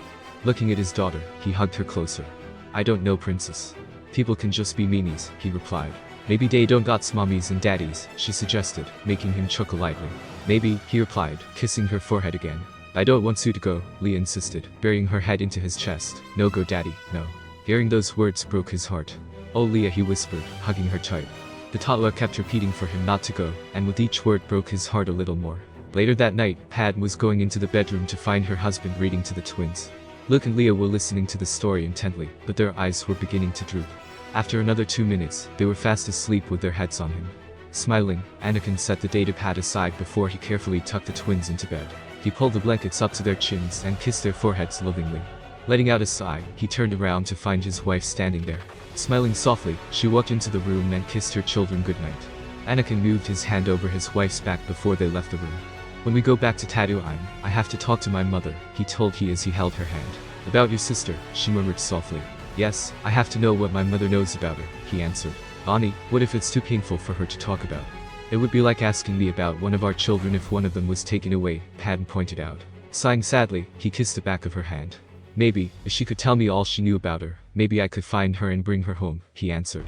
Instead of stating the obvious complications his mission had, Padme hugged him with a sigh. You're the greatest man I have ever known, Ani, the greatest man, she whispered. Wrapping his arms around her, he kissed the top of her head. Come on, let's get some rest. We have such a busy schedule tomorrow with the twins, she commented with a smile. Anakin grinned as he held her hand and they went back to their room. A few weeks later they were back on Tatooine. Anakin decided to ask his mother about the sister he never had. When he arrived at the Lars homestead, he saw his mother picking mushrooms off the evaporators. Mom, he called. Shmai looked up and smiled. Ani? Hello, she greeted beaming. Putting her basket down, she walked over and embraced her son. Anakin hugged her back, resting his forehead against her shoulder as he hugged her a little tighter. Shmai was surprised at her son's tight embrace and pulled back a little. Miss me that much? She asked with a smile. Yes, I know I haven't visited as often as I should, he replied as he picked her basket up. Oh Ani, don't worry yourself so much. You have a family of your own, I enjoy every one of the visits you can fit in, Shmai told him, touching his cheek as they walked back to the hovel. Anakin smiled as they continued to their walk back. How are Padme and the twins? She asked smiling. They're doing well, the twins are excited that they'll be seeing you in a little while, he replied. Oh? They're all coming later. How come you didn't bring them with you? She asked. Anakin was silent for a few minutes, letting out a sigh. I wanted to talk to you about something, he replied. About? She asked as they walked into the kitchen in the hovel. Placing the basket down, Anakin let out a deep breath. Mom, you never told me that I had a sister, he replied. Shmai stopped preparing lunch and looked at her son. How? She started. Anakin removed the data pad, placing it in front of her. When I was destroying our slave records, I came across this, he informed her as he sat down. Shmai picked the data pad up and read the contents. He saw her eyes well up as she sat down. Of course it would still be in the records, she said softly, touching the screen lately. Mom? He asked. The older woman looked at him with a sad sigh. Why didn't you tell me? Anakin asked. Looking up, she placed the data pad on the table. Too many painful memories, Ani, she replied sadly. She stared at the information in front of her. You know as well as I do how cruel slavery is. You know how cruel owners can be. What you didn't know was before I had the cruelest of cruel slave owners after Pylipa's death. I was sold to her relatives and around that time I discovered I was pregnant, she explained. I had tried to hide my pregnancy as best as I could, even though it grew more and more difficult when I realized there were two of you. Anakin stared at her. So what happened? He asked. Shmai sighed sadly as she sat back. Ani, I think you should see for yourself, she replied softly. He stared at her for a minute. Mom, he trailed off. For you to truly understand, you need to look into my memories, she answered. Letting out a deep breath, he stared at her with a concerned expression. Alright, he answered. Shmai closed her eyes and opened her mind for Anakin to look inside. Anakin closed his eyes as he allowed himself to enter his mother's mind. The young Shmai was cradling two babies in her arms with a smile on her face. My little ones, she cooed as she placed them into makeshift cradles. They were both wrapped in somewhat clean blankets. The babies were sleeping peacefully. Leaning forward, she pressed a kiss to each of her children's foreheads. The young woman gasped and spun around when she heard the door to the slave quarters slam close. Thinking fast, she took the babies and hid her sleeping son into her little trunk that had a hole in the back so he could breathe, stroking his forehead for a brief moment before she closed the lid. Taking her daughter, she placed her into a cupboard, touching her tuft of blonde hair before closing the doors. I have been calling you for a half hour. A voice snapped, making her spin around with a gasp. Forgive me, she answered as she bowed to her knees. Slave scum. The voice hissed. Shmai's eyes were wide with fear when all of a sudden a baby's cries could be heard. What is that? Her owner snapped. Lixie's daughter, Shmai answered. Too close. Don't lie to me. She snapped, backhanding Shmai. Standing up, Shmai ran toward the cupboard that her daughter was crying from. Before she could reach her, someone grabbed her from behind. No. No. She screamed, struggling against whoever had a hold of her. The slaver took the baby from the cupboard. Ah. So we have a tramp among us. She sneered. Give her back. Give her back. Shmai begged. Her owner just sneered. No, I'm sure I'll get a pretty credit for her, she answered. No? Shmai screamed. The baby was screaming and crying as the cloaked owner walked away with her. Anele. No. Shmai screamed hysterically while struggling against her owner's husband, Anele. Anakin pulled out of the memory with tears in his eyes. Shmai wiped a few tears from her cheeks, letting out a shaky breath. I had you both for 2 full days. Both 2 gorgeous babies, she said softly, one with blue eyes and one with green eyes. Shmai rested her hand over his. I was able to keep you, my son, she said softly. Mom, he said softly. Anakin and Anakin Skywalker, I'll always be a mother of two, she said softly. He couldn't help but feel tears well up in his eyes and lowered his head sadly. Oh sweetheart, she whispered, stroking his cheek with a tear falling down her face. Why didn't you tell me, Mom? He asked. How could I explain to you that I couldn't protect both of my children? That I could save one and not the other? She answered softly. Shmai let out a shaky breath. Do you know what happened to her? Anakin asked. Shaking her head slowly, she sat back in her seat. After I married Cleek, I searched through any sort of record of your sister, little Anakin. Except, there was no record of her. It was as if she had disappeared, she explained. Anakin stared at his mother with a small smile. I'm going to find her, Mom. I'll find Anakin and bring her home, he answered with determination in his voice. He rested his hand on hers. I promise, he whispered. Shmai stood up and embraced her son. Anakin hugged her back, closing his eyes tight. After a long talk with his mother, Anakin stood outside the hovel when Padme and the twins arrived. Grandma's inside waiting for you, Anakin told the excited twins as they toddled inside. Padme smiled, shaking her head slowly. Walking up, she saw the sad expression on her husband's face. What's wrong? She asked. Sighing, he uncrossed his arms and looked at his wife. I talked to my mother about the sister I found in her records, he replied. And? She asked. She showed me the memory of what happened to my sister. Her name was Anakin, and when we were 2 days old she was taken away from our mother, he replied as he stared out into the distance. Oh Anakin, she trailed off in disbelief. I knew slavers could be cruel and heartless, but to steal a newborn from their mother is the lowest thing I have ever heard in my life, he answered. He watched as the Tatooine suns began to set.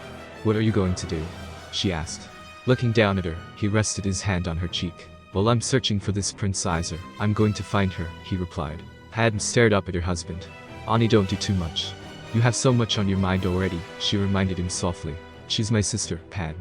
She was unrightfully taken away from us. It's only right if I bring her home, he told her. Sighing, Padme kissed his chest. I know, she answered, wrapping her arms around him a little tighter. I love you, Anakin, so much, she whispered. I love you, he answered, resting his forehead against the top of her head. The next day, Anakin was meditating when Bastila arrived. Hello, young one, she greeted as she sat down across from him. Good morning, Bastila, he answered, opening his eyes. The two friends stared at each other, and Bastila noticed the icy gaze he was giving her. What is it? She asked. Did you know about her? Anakin. He asked. Who? Bastila asked. Anakin, my sister, he replied. Bastila looked at him with wide eyes. Your sister? She asked, surprised. So you didn't know? He asked. No, a sister, she said quizzically. Anakin nodded his head slowly. Anakin, I had no idea you had a sister, she insisted, surprised. How could you not know? He asked as he stood up. You said you felt a shift in the Force when I was born. Yes, I felt the shift, but only of your birth. I never felt another shift, she answered. Anakin stared at her. Anakin, if there was a second Force signature your birth overshadowed it, she insisted. What are you saying it's my fault? He demanded. No, I'm just saying that your Force signature is very strong, Anakin, she explained. The young man let out a deep breath as he rubbed the back of his neck. Bastila, I want to find my sister. I have to know what happened to her, he insisted. Reaching down, he helped her up off the ground. Anakin, you know how difficult it is to find a particular slave. How do you know her name is even Anakin now? She asked. Anakin let out a deep breath. I have to at least try. She deserves to come home to be with her real family, he replied. Bastila let out a sigh. Well, I wish you luck on it, she answered. She knew that once Anakin had set his mind on another mission, there was no stopping him. Anakin smiled a little and let out a sigh. It's not fair, Bastila. Not fair that my mom has gone all these years not knowing what happened to her, he told her. I know, she answered softly. Closing his eyes, he let out a deep breath as he got his feelings back under control. Anakin, just remember that this mission could just reach a dead end, she told him. I know, he answered. Bastila smiled as she removed her lightsaber from her belt. Shall we? She asked. You sure about that? He asked as he removed his own lightsaber.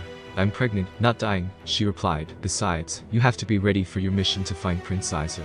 A few days before Anakin had to go on his mission to go after Prince Iser, he was doing last-minute training with Obi-Wan. The two friends were sparring back and forth. You are beginning to lose your edge, Anakin quipped. Obi-Wan tried to take his lightsaber to his legs, but Anakin jumped over the blade and aimed one of his golden blades towards his friend's middle. The two of them parried and dodged several attacks aimed at each other, before Anakin held up his hand and threw Obi-Wan back. The former Jedi fell on his back and winced a little. Anakin stood above him with his lightsaber pointed at his throat. You are now dead, he quipped. Obi-Wan chuckled before his friend helped him up off the ground. I'll have to give you credit, Anakin. Training with Bastila really has done wonders for your abilities, he commented as Anakin helped him up off the ground. How is she? Anakin asked. She's antsy, the fact she's 8 months pregnant now she's frustrated that I won't let her do more, he replied. Anakin laughed at the mental image of he imagined Bastila yelling at Obi-Wan for not letting her do anything else. So, where did you find this Prince Izer? Obi-Wan asked. I learned that Izer is too arrogant to go into hiding until the very last minute, Anakin replied as he wiped the sweat from his brow.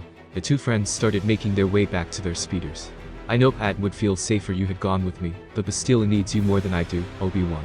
I don't know how long I'll be gone, he added. Understandable, even though Bastila is insisting she could last until I came back, Obi-Wan answered with a slight chuckle. Anakin couldn't help but laugh as he climbed onto his speeder bike. I'll tell you one thing, Obi-Wan. I hope it's a boy with your personality, otherwise you'll be dealing with a miniature Bastila, he commented. Obi-Wan laughed as he got into his speeder, and the two friends went off in their own directions. When Anakin arrived home, he saw Luke and Leia playing outside, while Padme was coming out to get them for supper. Daddy's home, Luke said as he and Leia stood up. Daddy? Leia said excitedly, wrapping her tiny arms around his leg, while Luke did the same around his other leg. Anakin smiled as he lifted his children up into his arms, kissing them each on the forehead. It was going to be incredibly hard for him to leave to defeat Izer, but he knew that if he was going to put a stop to slavery, he had to defeat someone who was supplying everything.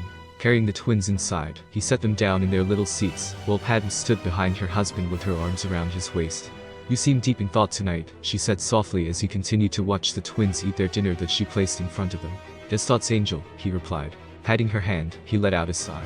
Let's eat, he said smiling as they sat down. After everything was cleaned up, Padme walked into the room to find her husband deep in thought. Ani, what's going on?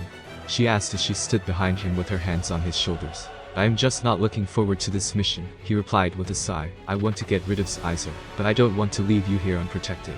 Anakin, we have plenty of protection. Obi-Wan is here, she reminded him. Sighing, he ran his hand along her arm. True, he answered. Except, if it would make you feel better we could stay at the Lars homestead, she suggested. Smiling, he pulled her down into his lap. That way I know you'll be safe, all 4 of you, he murmured, moving his hand over her still flat stomach. Sighing, she rested her head on his shoulder. We'll be fine, but yes, if it'll make you feel better we'll go stay with your mom, she murmured. Anakin kissed her forehead while hugging her closer to him. Padme wrapped her arms around his neck, closing her eyes with a sigh. Just promise me one thing, she said softly. Anything, he answered. Try to be home for when the baby's born, she answered. Burying his face into her curls, he let out a sigh. I promise, I'll do whatever I can to make it home before the baby's born, he whispered. They had just found out a few days ago that she was pregnant again, which made it harder for Anakin to go on this mission. The more he thought about it though as he held his wife in his arms, he knew he had to do this. He had to help give his children a better future without the fear of being taken away and being sold as slaves. He refused to see his family get torn apart again. 2 days later, Anakin had his fighter ready, and the twins were standing outside with their mother with sad expressions on their faces. Anakin had his helmet sitting on the wing of his fighter, and he turned around to look at his family. It's time, he murmured. With those 2 words, the twins ran to him with their arms wide open. Getting down to his knees, he embraced his children. No go daddy, Leia insisted, holding on to him. Though Princess Daddy has to go fight some bad people, he whispered. He kissed the side of her head, hugging her close to him. I miss you, Luke told him. I'll miss you too, son. You're now head of the house now, you both mind your mother and don't fight with your sister, he instructed. She thought it, Luke insisted. Anakin stared at his son with a raised eyebrow. Okay daddy, the toddler said with a sigh. Smiling, he kissed his son's forehead before hugging them both tighter. I love you both so much, he told them softly. Love you daddy, the twins said in unison. Kissing them once more, he stood up from the ground and walked over to his wife. Reaching her, he wrapped his arms tightly around her. Padme sighed, resting her head on his shoulder. I love you, she said softly. I love you, more than anything in this galaxy, he replied. Closing her eyes tight, she wrapped her arms tighter around him. Kissing the top of her head, Anakin pulled back and kissed her deeply. Padme kissed him back, her hand moving across his cheek and down his neck, playing with his hair before pulling away. Anakin kissed her forehead tenderly before he moved down and pressed a kiss to her stomach, knowing that next time she would have more burgeoning belly, filled with their growing child. Staring back into his wife's eyes, he caressed her cheek gently and kissed her once more before walking over to his fighter. Padme walked over to the twins, holding onto their hands and backed them up as Anakin pulled on his mask and climbed into the cockpit. Ready R2? He asked the droid. Leap, blip, whirl, the droid answered. Sighing sadly, Anakin looked back at his family before he had the fighter lift up off the ground and flew off into space. Watching as her husband disappeared into the sky, she lifted Luke up and held Leia's hand while walking back to the hovel to get the rest of their things to go to the Lars homestead. In space, Anakin looked at the screen in front of him as R2 started talking to him. No R2, keep it off autopilot, I'd like to fly manually, he told the anxious droid. World, bleep, bleep, bleep, R2 stated. I know where I'm going, R2, Anakin answered. The droid beeped a few times before falling silent. Letting out a sigh, Anakin concentrated on his task at hand to find Xizor and to destroy him. After a few days, Anakin arrived on Faline and hit the cloaking device on his fighter to sneak under the guard's radar. R2, keep watch of the ship and make sure to stay hidden, he ordered. Bleep, bleep, R2 answered. Climbing out of his fighter, Anakin pulled his hood over his head after making sure his mask was still secure. Making his way through the kingdom halls, Anakin hid behind a corner when he saw 2 guards standing by a door. So this is Xizor's security, he thought to himself. Looking back at the 2 guards, he held his hand up, and suddenly both felines grabbed at their throats, gasping for air. Holding up his other hand, he used the force to slam their heads together, and they fell limp. Moving out of his hiding place, Anakin hurried over to the soldiers and pulled them aside before making his way further into the castle. Looking around, he reached out into the force, jumping into the ventilation system. Now time to find the prince, he commented to himself with a half smirk as he quietly made his way through the maze. Reaching out into the force, he was able to lock onto Xizor's life signature and came to a stop above what seemed to be the prince's office. So, I have spoken to my colleague. It seems we have a large shipment of slaves coming, he heard Xizor state. My lord, do you think that is wise with Justice's threats? Xizor's guard asked. Xizor scoffed. I am not afraid of a pitiful man fighting in some sort of costume, trying to pretend to be some sort of hero of no fear, he commented. Anakin quietly watched as he paced his office. And what should we do if he comes? The guard asked. I have plenty of security, I'm sure you could handle him, Xizor answered with a wave of his hands. I have other matters to think about, and none of them revolve around this justice figure. Anakin watched as Xizor sat in his chair, propping his feet up on his desk. No, I have told the Emperor I would find the Senator of Naboo. She is still such a nuisance, a beautiful nuisance I should say, he commented. I should have taken her when I had the chance on Coruscant. Anakin felt his blood boil at his words. My lord, I thought you were told that you had to bring the Senator to the Emperor if we find her. The guard asked. Xizor simply waved his hand. Of course she'll be handed over to the Emperor, after I have had my share, he answered with a dark laugh. I heard her husband was quite the fighter, the guard commented. Again the prince easily waved his hand and scoffed. And a farmer boy, a crop duster. A Sandrid nonetheless and a coward. You notice how he disappeared off the map as soon as the Emperor took his place as head of the Empire. What a pick the Senator made, he said laughing. Silence fell in the room after a minute. What are your orders, my lord? The guard asked. Leave me for the night, I would like to continue my search for the Senator, Xizor answered. The guard bowed before leaving the room. Taking this chance, Anakin quietly got down from his hiding place and hid in the shadows. Xizor stood up from his seat and went to retire when the lights suddenly dimmed. A coward, you say? A pitiful man, you say? Anakin asked behind him. He watched as the Faline prince's shoulders tensed up. Slowly, Xizor turned around and soon they were facing each other. So Prince Xizor, we finally meet. I have been expecting this meeting for quite some time, Anakin commented as he pulled out his lightsaber. Guards! Xizor called out as he dashed for the door. Anakin had the doors closed and jammed. You guards, please, he said laughing. The Faline prince glared as he pulled out his own weapon. I will be legendary when I kill Justice, the vigilante of the galaxy, he sneered. The two of them began circling each other. We shall see, Anakin answered just as Xizor charged at him. Anakin held his lightsaber up, blocking Xizor's attack that was aimed for his head. He leapt backwards as Xizor aimed another sword for his knees. Landing on the desk, Anakin held his hand up and shoved the Faline prince backwards, forcing him into the far wall. You have destroyed so many families, that ends now, he said with a glare. The Faline prince held up his sword to try to block the attack, but Anakin's lightsaber went straight through the blade. Next time get a sword that can repel lightsaber blades, Anakin told him. My kingdom will go on forever, Xizor answered. Walking over, the young man grabbed Xizor by his throat and slammed him hard against the wall. And as for the Senator, there was nowhere in Sithak would you get 5 feet of her. He snapped. Xizor started laughing. So the rumors are true that you and this Senator are more than just business partners, he sneered. Anakin raised his lightsaber to his throat. Kill me and you will be the most hunted man in the galaxy, he hissed. What makes you think I'm not now? And for one thing, Prince Xizor, that Senator is my wife. So hearing you talk about her in such a degrading way and thinking degrading things about you disgusts me, he snapped. Before Xizor could say anything, Anakin pierced his lightsaber through his chest. The Faline prince fell to the floor dead, and Anakin deactivated the lightsaber and went over to the computer. He knew he had little time, so he had to copy every bit of information he could get on the disk he brought with him. Once copying the information was complete, he went through the ventilation shaft again, just as the guards ran into the room. Hurrying to his fighter, he climbed in and flew off. R2, take us to Dantooine, he instructed. That's the last place they'll expect to find me. R2 let out a series of beeps before they flew off into space. When the ship landed on Dantooine, Anakin climbed out of his fighter and looked toward his trusted droid companion. R2, can you get into the holomet? he asked. Whirl, bleep, tweet, R2 replied. Anakin nodded and crossed his arms over his chest as he prepared to speak. I had warned all of you that I would start my war on slavery. If you had heeded my warnings, you would have given me more of a challenge to take down the leader of such a vile organization. He laughed darkly at the sarcastic name he had given slavery, if you can even call this an organization. I will be going after anyone who has agreed to try to keep slavery going. You are all cowards to tear apart families just to have someone serve you. It is sickening, and now that you see that I am serious on my mission to make it so slavery is nothing but a myth.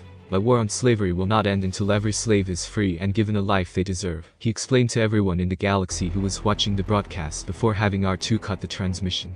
Letting out a deep breath, Anakin went inside the old bunker, hoping to find a computer that was still functional to read the disk. Making his way through the hull, he found the computer systems and was able to find one that would work properly. Letting out a sigh, Anakin sat down and put the disk into the tray. Soon thousands of files appeared on the screen. Scrolling through, he found some slave records. Some slaves had pictures by their profiles, as well as the important information such as their date of birth, what their age was when they were brought to Iser, and their age when they were sold from his property. He shook his head slowly in disgust at all the young women and children that were sold. Sighing, he sat back in his seat when he froze suddenly. Stopping the computer's automatic sorting, he forced it to go back to the file that had popped up. There, he was staring at an image of an infant with big green eyes, and was wrapped up in a cream-colored blanket. He could see a little tuft of blonde hair that was peeking out from the blanket. He didn't even have to look at the name, he knew who it was. Anali, he whispered as he stared at his sister's picture. Swallowing hard, he looked toward his sister's biography. Birth name, Anali Skywalker, date of birth 41.9 BBY, age now, 25. Seller's name, Talia Lassick. Buyer's name, Kuravash, he read to himself. At this point, Anakin's heart was hammering against his chest. Underneath the buyer's name was how many credits he paid for her. He clenched his fist, and his blue eyes seemed to darken with rage. She was only an infant, he hissed under his breath. Clicking out of the system, he tried to see if he could look up Kuravash's name. He was able to find the buyer's name as well as his home planet. Nal Hutta, he read to himself. Getting up, he put on his mask to go after the buyer. When he climbed into his fighter, Anakin let out a deep breath before flying off into space. Back on Tatooine, Padme was watching the twins play around on the Lars homestead. She let out a sigh, moving her hand over her still flat stomach. Luke got up and toddled over to his mother with his arms open. Padme lifted her son up, and the boy kissed his mother's cheek. Love you, Mama, he told her. I love you too, she answered, kissing his cheek. Hugging him closer, she kissed the side of his head as she swayed back and forth when Owen walked back from the fields. Hi, I'm calling. Leia greeted, smiling. Hello, Leia, what are you doing? He asked as he squatted in front of his niece. Wowing, she replied. She held up the picture she was drawing. See? Daddy in his phaeton. The little girl said, beaming. That's a good picture, Leia. How about you draw another picture? Maybe one of your mama and brother, he suggested. Leia shrugged. She draws a lot of pictures of Anakin while he's gone. Owen, you won't be getting her to draw anything else, Padme stated with a sad sigh. Owen watched as the toddler went back to her drawing. It's horrible to see two wonderful children exposed to such violence, he commented. I know, but it is what it is, she replied with a sigh as Luke rested his head on her shoulder. Shmai walked out of the hovel with a small smile. Supper's ready, she told the family. Eh? Luke said excitedly as Padme set him down and he ran inside. Smiling, Shmai walked over to her daughter-in-law after Owen went in after them. Are you alright? Shmai asked softly. Padme glanced at her mother-in-law and let out a heavy sigh. I'm alright, just worried, she said softly. Shmai nodded her head, resting her hand on the young woman's shoulder. Anakin is strong, Bastila trained him well, she pointed out. I know, Padme replied with a sigh. She crossed her arms over her middle, biting her lower lip. I'm just afraid that something could go wrong, and the children will grow up without their father, she said softly, which wouldn't be fair, because Anakin is such a wonderful father. He is a wonderful father, Shmai agreed. Padme let out a deep breath. Come on, supper is waiting, she added, making Padme laugh a little as they went inside. Later that night, Padme was getting ready for bed when she heard her calling go off. Anakin? She asked as she sat down on the bed. I'm here, Angel, Anakin answered. Sighing, she rested her hand on her stomach. Where are you? She asked. I saw on the holonet that you defeats Iser. He wasn't that hard to defeat, he replied. Where are you? She asked again. Anakin let out a sigh on his end of the comlink. I'm going to Nal Hutta, he replied. Padme's eyes widened at his answer. Anakin? Nal Hutta? She asked. Yes, he replied. That's dangerous, she exclaimed. I know, he murmured. Padme leaned back against the wall, her hand caressing her flat stomach. Why, Ani? Why would you want to go there? She asked. I found a clue to what happened to my sister, he replied. Her heart missed a couple of beats at his words. You mean you found her? She asked. I don't know if I found her, I just know where she was sold, he replied. She was taken to Nal Hutta. A baby in Nal Hutta. she exclaimed quietly. I don't like the idea either. I just hope she's alright if she's still there, he replied. What are you going to do about not getting captured? She asked. I have a plan, don't worry, he replied. I do worry Anakin, she told him with a sigh. Padme sat back against the wall. I'm going to worry Ani, you're going into hot territory, she murmured. I know, he answered with a sigh. Please be careful Ani, she insisted softly. I promise I'll be alright, he replied. The young woman sighed again with tears in her eyes. I love you, she told him softly. I love you Angel, always have, always will, he answered. They were silent for a little while. How's the baby? He asked. Ani, I'm barely 4 months pregnant. I'm not showing yet, she replied. I have a feeling it's only 1 this time, because I'm not as round as I was when I was 4 months pregnant with the twins. He chuckled on his end. I will return before the baby's born, I promise, he told her. I believe you, she said softly. Our children will one day live in a free galaxy, no slavery of the sort in the galaxy, he answered. I can picture it, she whispered. She continued to caress her stomach. What are you hoping for? She asked. A healthy child. I got the daughter I wanted, he replied smiling. The former senator couldn't help but laugh. What if it's another girl? She asked. Then I'll be just as happy about having 2 daughters, he replied. The two of them started laughing again. I should let you get some rest. I love you Padme, I will see you soon, he told her. I love you Anakin, she answered. Give the twins my love, he told her. I will, she answered. They cut transmission, and Padme got up to check on the twins. Walking into the twins' room, she saw her children fast asleep with their heads tucked under the blankets. Smiling, she pulled the blankets down, kissing them both on their heads. Sweet dreams my precious ones, she whispered, stroking their heads. They shifted in their sleep, making their mother smile. She kissed them once more before leaving the room. Going back into her room, she lied down in her bed, looking at the jalopnik that sat on the nightstand. It was a picture that was taken on the day she and Anakin were married. They were standing on the veranda in the lake country. Anakin had his arms around her with his forehead pressed against her temple, and she had her arms around his waist. Happier times and easier time, she whispered. She remembered when she thought that the war was the hardest thing they ever had to go through. She had no idea how wrong she truly was. Resting her hand over her stomach, she let out a sigh as she closed her eyes and fell into a restless sleep.